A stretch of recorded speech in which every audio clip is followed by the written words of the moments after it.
friends. What's up, and welcome back to another episode of the Light After Trauma podcast. I am your host, Alyssa Scolari, and I'm happy to be here today. It has been a super difficult week, but I have made it through, and I have a lot of things going on medically. So for the listeners out there, if you could please just send some healing vibes my way, I would very much appreciate that as I try to navigate what has been a very difficult process so far. And with that said, just some other housekeeping things.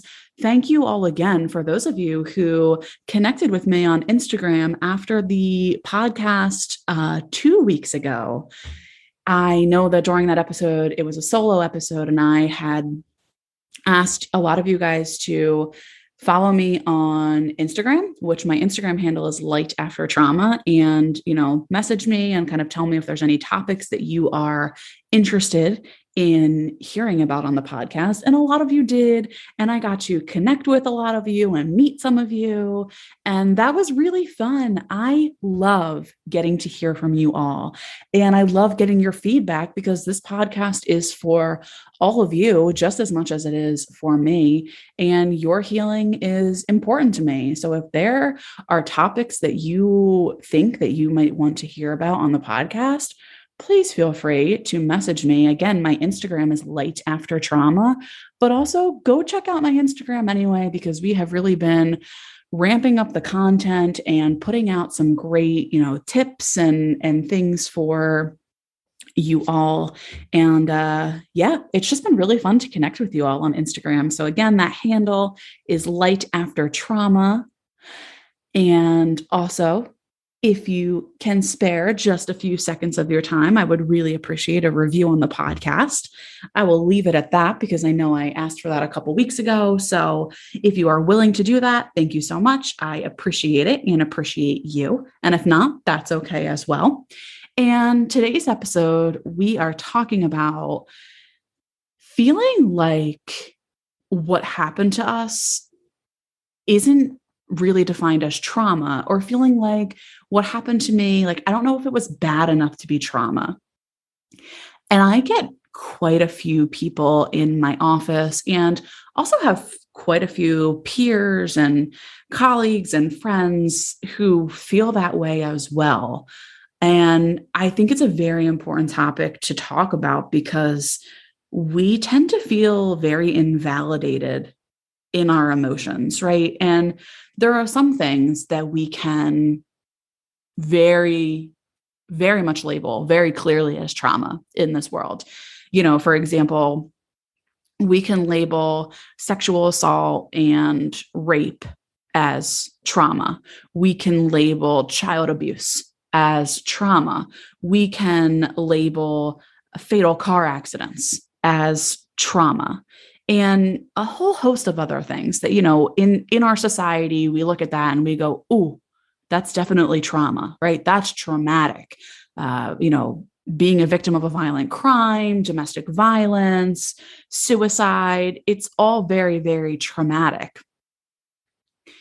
But then I find that there's this other piece to trauma that a lot of people are missing, and that doesn't really get talked about enough, which then causes people to think to themselves, well, do I have trauma? And well, what happened to me wasn't that bad, and other people have it worse. I know plenty of people who think to themselves, and I myself was one of these people. People think to themselves, well, at least I wasn't this, or at least I wasn't that. And at least I wasn't sexually abused as a child. Now that must really be trauma. What I experienced, it's not really that traumatic. And I feel like this is a result of a couple of things. I think, one, it's a result of just a general lack of understanding about what trauma is and what it can look like. But then I also think it's a result of a perhaps subconscious level of denial wherein, and I know this was the case for me when I call it trauma. When I sit here and I say out loud that I have been traumatized and I have endured trauma in my life, it doesn't really feel that good. It kind of being able to say, oh, well, this wasn't trauma. This was hard, but this wasn't trauma, keeps me almost in a level of denial. So it's almost a way of us like gaslighting ourselves and talking ourselves out of feeling the way that we feel about what happened to us and talking ourselves out of our human experiences. And that in itself can be a coping mechanism, right? If I tell myself that what happened to me or what I went through or what I didn't get in my life, and I'm going to circle back to that. If I tell myself those things, then I don't necessarily have to feel as bad.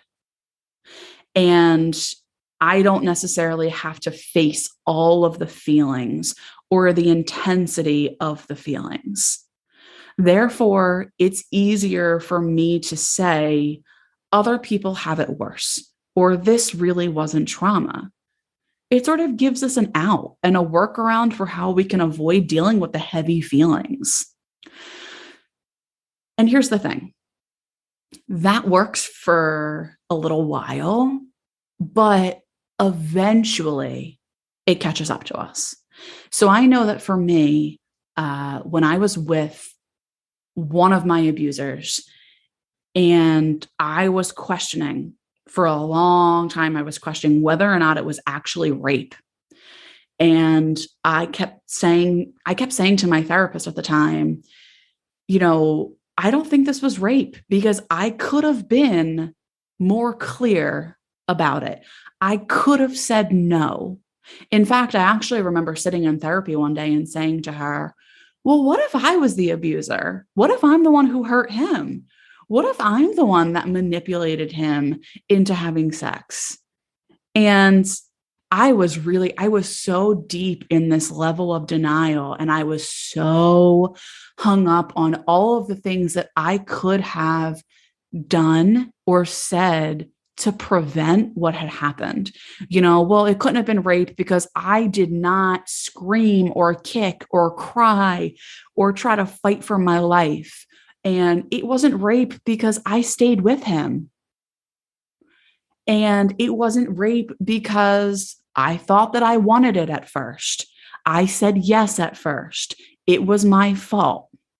And again, these things aren't necessarily about just sexual assault. This can really be about any type of trauma. There are also lots of folks who find themselves thinking things like, well, my parents never hit me, so I don't really think it's fair to say that I was abused, because there are children out there that really get beaten and raped. And I wasn't either of those things.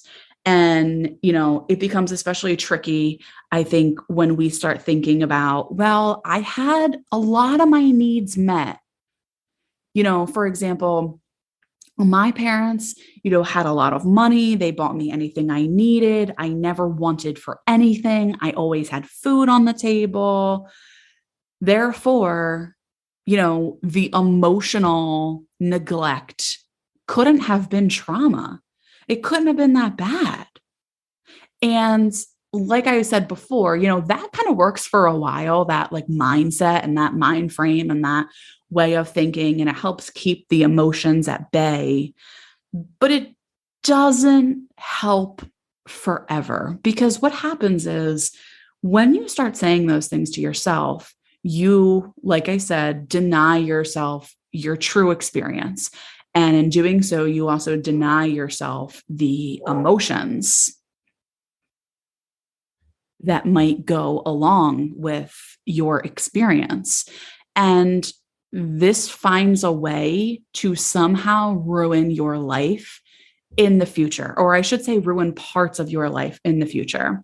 And a lot of this is subconscious, for example, if you're somebody who was in an emotionally abusive household, but let's say your parents were wealthy and you never wanted for anything, you might say to yourself, well, this wasn't trauma, but when you become older and you start looking for relationships yourself, what you tend to do is you tend to seek out partners who are just as emotionally as abusive as the household that you grew up in, because you have never allowed yourself to come to terms with the fact that what you experienced was traumatic and was abusive.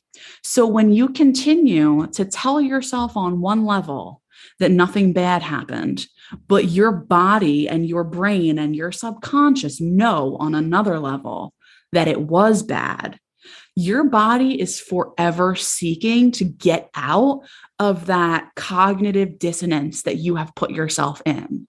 And your body wants to do that by then recreating the childhood that you grew up in, where you were emotionally neglected or emotionally abused. You will recreate that over and over and over again in adulthood in an attempt to either prove to yourself that it was okay and there was nothing wrong with what happened to me as a child, or as a way to prove to yourself, oh, this wasn't okay.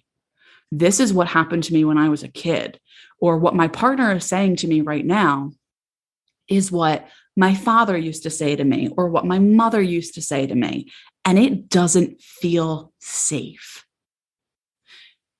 So it works in the long run to tell ourselves my trauma wasn't that bad, or it wasn't even trauma, but it catches up with us eventually. And that is a really, really hard thing to be able to sit with. This idea that what happened to you may have been, in fact, trauma, because then you would have to do something with that. And that can be really painful. But it's not nearly as painful as repeating the same patterns into adulthood and having difficult relationships or friendships that don't work out, partners that you don't end up with because you're spending your time trying to recreate your childhood. And again, I don't want to be very specific to childhood abuse here, because this can also just run the gamut of all types of trauma. I got into a car accident in October. Oh, it was October 12th, I believe, 2015. It was Columbus Day, which is now Indigenous Persons Day. Yes, I believe I said that right. But hooray for that. Goodbye, Christopher Columbus. Get out of here. This land was never yours. I digress. Back then, it was Columbus Day, and I got into a car accident, and I was fine. I had some serious bruises, and my car was totaled. And it was a pretty bad accident. I have no idea how I made it out of that accident alive. There were 3 cars involved in total, and somebody had run a red light, and I was at the green light, and I was just going through the intersection, minding my business, and I got pretty much T-boned. So I don't know how I made it out with just a few bruises, but I did. And I could not get back into the car afterwards. I just couldn't. I wouldn't drive. I was shaking, and I didn't really understand it at the time.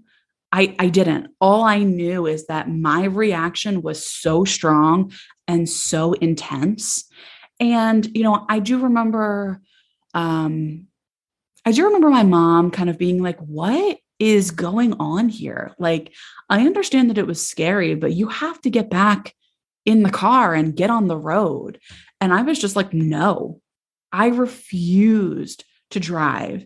And when I would drive, I would have massive panic attacks. And I think that if you had asked me back then if that was traumatizing, I would have been like, no, it really wasn't bad enough to be traumatizing because I lived. Everybody else lived, right? Nobody was hurt. Nobody died. It was just a really bad car accident and things happen and it wasn't traumatizing. So then I would get in my head about like, why am I like this? Why am I having such a severe reaction to this? And that was 5, 6 years ago. Yeah, because today is at the date of recording this is October 15th, 2021. So this was just around 6 years ago that this happened. And I just hadn't the faintest idea why I was reacting so strongly then. And now, all these years later, when I look back on it, I realized that I was very traumatized by that. And I was traumatized by that for a very specific reason. And it was because not long before that car accident, I witnessed somebody be hit and killed or struck by a car and killed on the spot. And that was extremely traumatizing. And I never got help for that. I just stuffed those feelings down. And, before that, I had a history of, my best friend's mom died in a car accident. One of my best friends in high school died by also getting hit by a vehicle. And I just had a history of issues with cars, car accidents, anything. Being on the road was extremely triggering. So I didn't really understand it back then because I didn't understand trauma to the depth that I understand it now. But that reaction that I was having wasn't just a result of that car accident, even though if it was, that would be okay too. It wasn't just a result of the car accident. It was a result of all of the things, all of the traumas with cars that I had had in the past coming to the surface. And that is why I had such a strong reaction. But I didn't know it at the time. So I just continued to invalidate myself and think that I was crazy. And I hate that word crazy, but that is what I would tell myself. I do my best not to use that word anymore, even though I am a fan of, or not a fan, but I have a habit of saying things like, wow, that's crazy. I try very hard to substitute it with words like, that is wild. I do my best. I do my best with this linguistic evolution. But anyway, I digress. So, I wish that I could go back and I wish that I could tell myself that the truth is, it doesn't necessarily matter if what happened to you was a one-time thing, if what happened to you was traumatizing because it triggered things from the past. All that matters is that you are having an extremely strong reaction and you are experiencing symptoms of trauma. It doesn't matter. You don't necessarily need to have all of the pieces. I didn't have all the pieces back then. And I wished then, and I wish now that I had a therapist that said to me, you don't need to have all the pieces of the puzzle for your emotions and your reactions to be valid. Because I think that we get in our heads a lot about how, I think that something bad might have happened to me when I was younger. And I don't have any memories, just kind of this weird feeling. But what if I'm just making it up? And what if it didn't really happen? And, what if whatever did happen wasn't really that big of a deal? But then the other question that we ask ourselves is, but then why am I like this? If nothing happened, why do I have these intense feelings? Why do I have these intense triggers?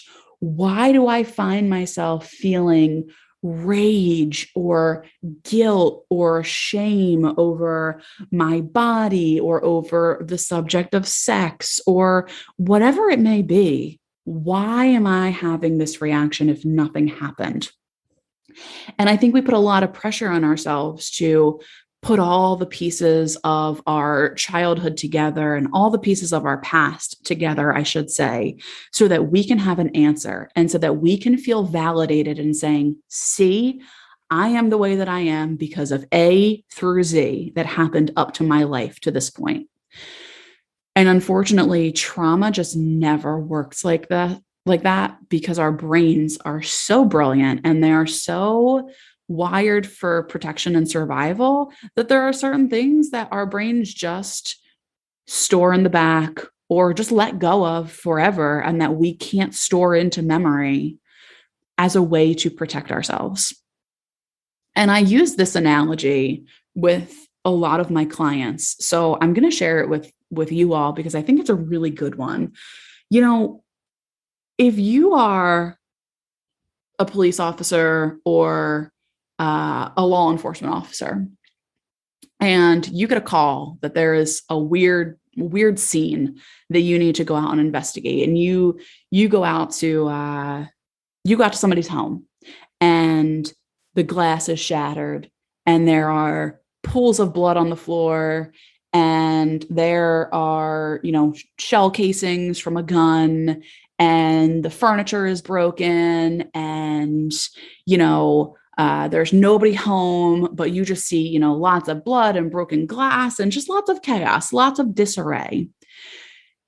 It probably would make sense to a law enforcement officer, or honestly, any human being, that something really bad happened here.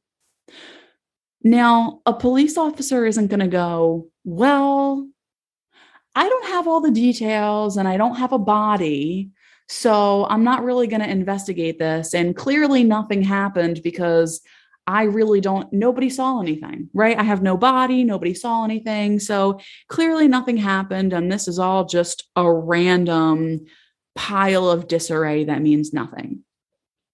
Yeah, no, that's not going to happen, right? Cops are not going to do that. Law enforcement officers, not going to do that.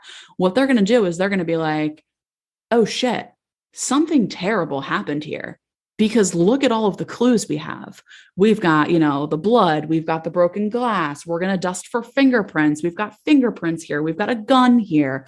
We've got shell casings. And they're going to do a thorough investigation, even though they don't have all of the pieces of the puzzle.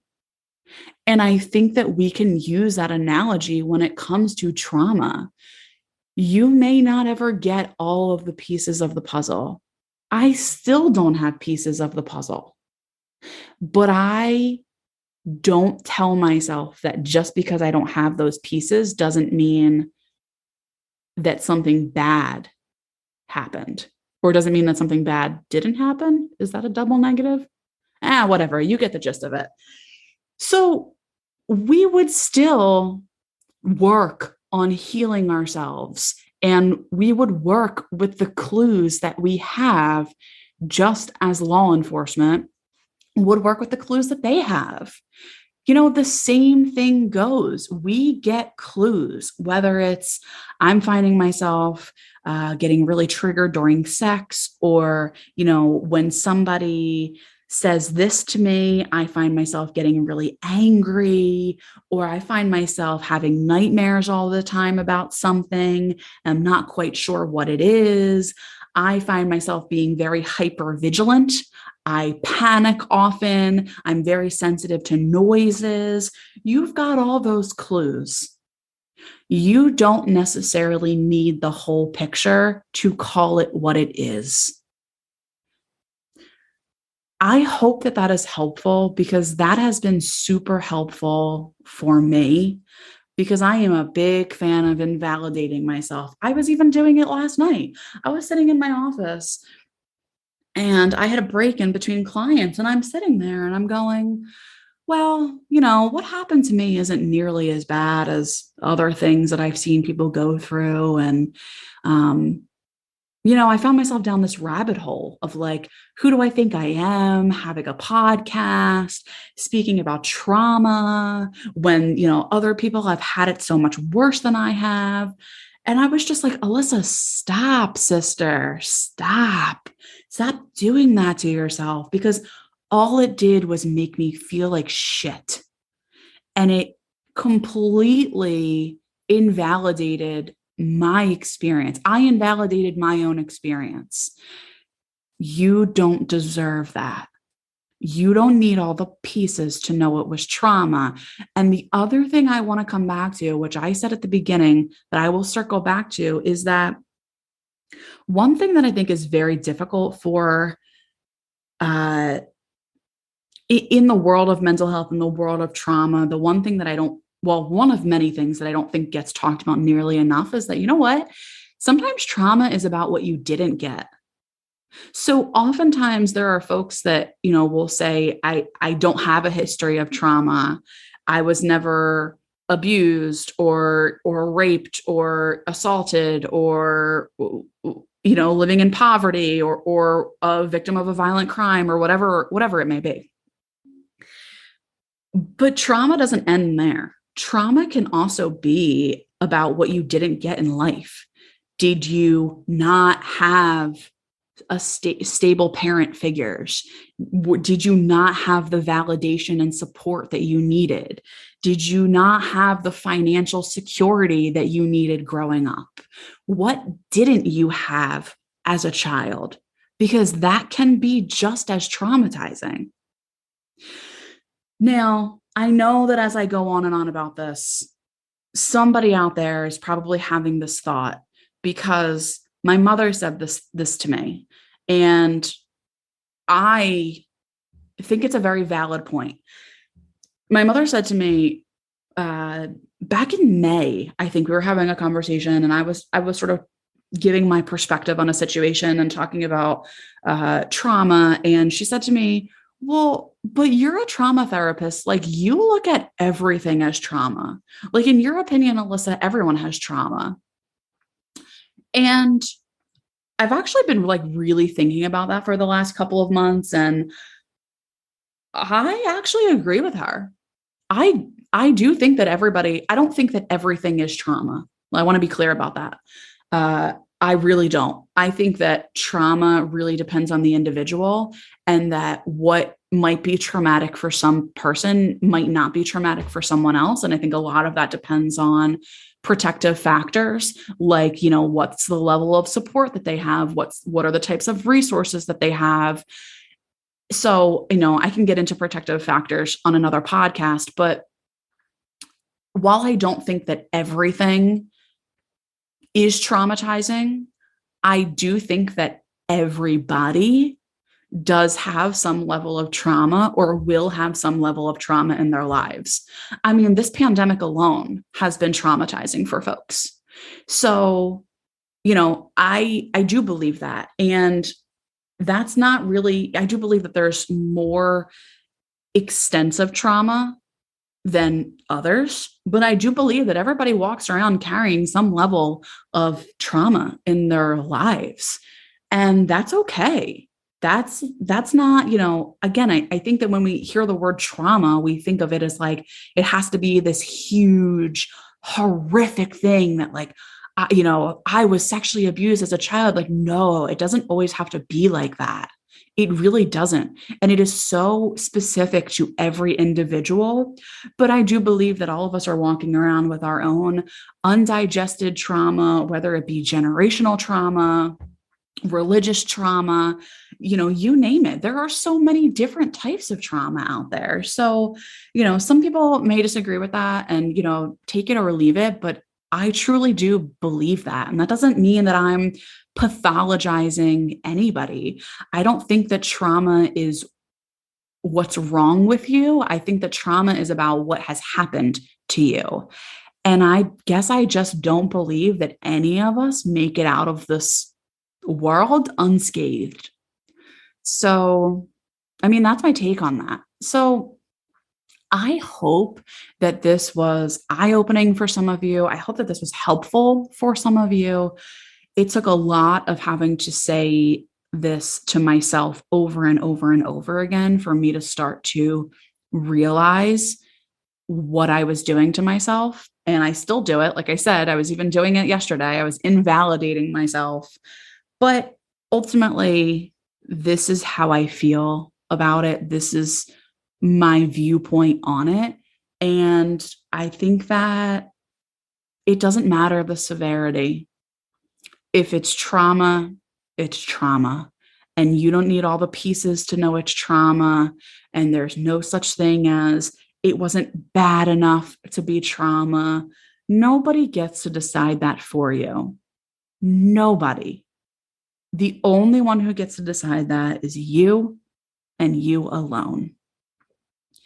So thank you for tuning in today. Thank you for listening. I really hope that this was helpful. Again, give me a follow on my Instagram, Light After Trauma, and reach out, say hi, connect with me. I would love to hear from you.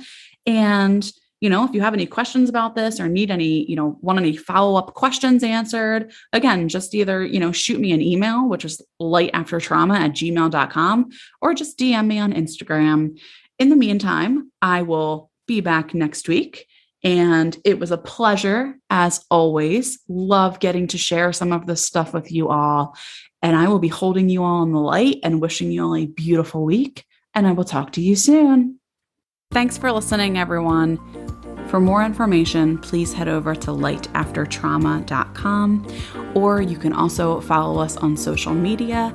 On Instagram, we are at lightaftertrauma, and on Twitter, it is at lightafterpod. Lastly, please head over to patreon.com/lightaftertrauma to support our show. We are asking for $5 a month, which is the equivalent to a cup of coffee at Starbucks. So please head on over again. That's patreon.com/lightaftertrauma. Thank you, and we appreciate your support.